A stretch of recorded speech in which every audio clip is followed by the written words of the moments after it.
Renungan Harian Katolik, Jumat, 16 Januari tahun 2026. Mukjizat itu nyata. Kepadamu kukatakan, segera bangunlah, angkatlah tempat tidurmu dan pulanglah ke rumahmu.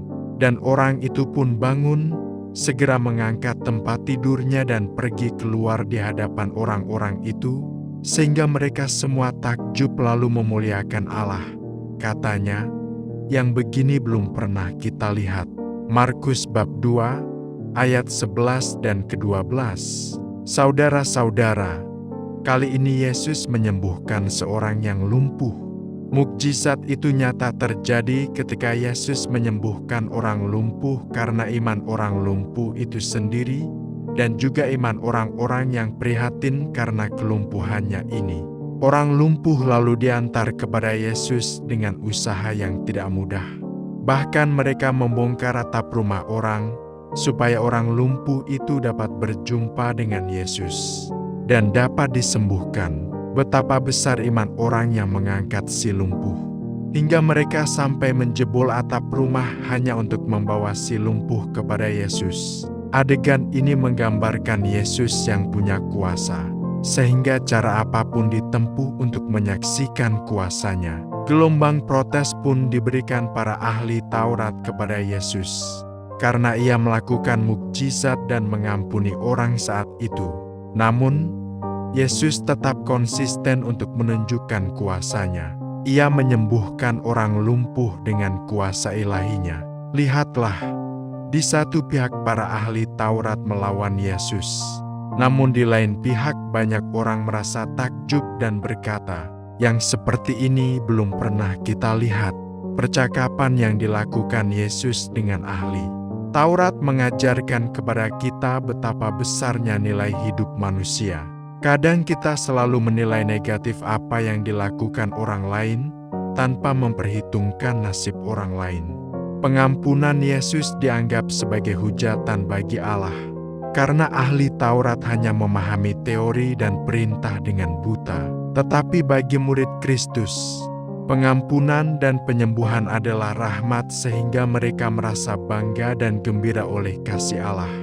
Mereka merasakan kasih Yesus begitu lembut bagi orang-orang yang merasa tersisih, sehingga ajaran bijak Yesus membuat diam orang-orang yang merasa bijak. Kisah penyembuhan yang dilakukan Yesus terhadap orang lumpuh dalam Injil hari ini mengarahkan perhatian kita pada kekuatan iman dari 4 orang yang bersusah payah menggotong si lumpuh itu. Seorang yang lumpuh digotong oleh 4 orang untuk menjumpai Yesus. Banyaknya orang yang berkerumun di depan pintu menjadi penghalang besar bagi mereka. Akan tetapi, mereka tidak putus asa dan tidak kehilangan akal.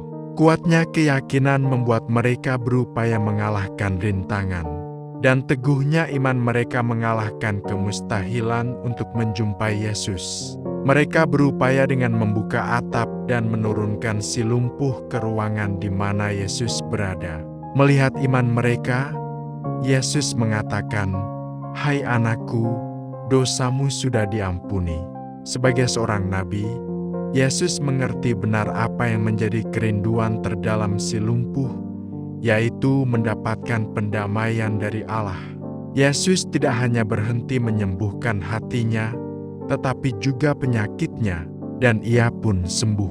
Kuatnya keyakinan membuat mereka berupaya mengalahkan rintangan, dan teguhnya iman mereka mengalahkan kemustahilan untuk menjumpai Yesus. Iman mempunyai daya yang dahsyat untuk melawan kemustahilan dalam hidup.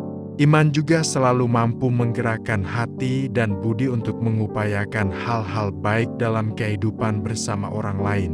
Maka, sebenarnya kita selalu punya kekuatan mental spiritual untuk membantu sesama yang menderita asalkan kita sudah membentengi diri terlebih dahulu dengan keyakinan yang teguh pada penyelenggaraan Allah dalam diri kita sendiri.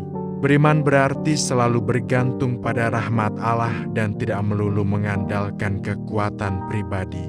Penyembuhan orang lumpuh dikaitkan Yesus dengan pengampunan atas dosa-dosanya. Lewat kisah ini, Yesus menunjukkan kepada kita bahwa akibat dari dosa adalah kelumpuhan rohani. Orang yang demikian, hatinya dingin seperti es dan keras seperti batu. Dapat juga secara fisik, ia sehat walafiat, namun jiwanya kering merana, lumpuh, tak mampu melihat karunia Allah di sekitarnya. Agar dapat sembuh, ada kalanya kita memerlukan uluran tangan orang lain, yang dengan kemauan keras membawa kita ke hadapan Yesus. Ya Tuhan, sembuhkanlah kami yang lumpuh dalam iman kepadamu. Demikian renungan hari ini. Selamat beraktivitas. Semoga semuanya lancar, sukses, serta selamat. Tuhan memberkati.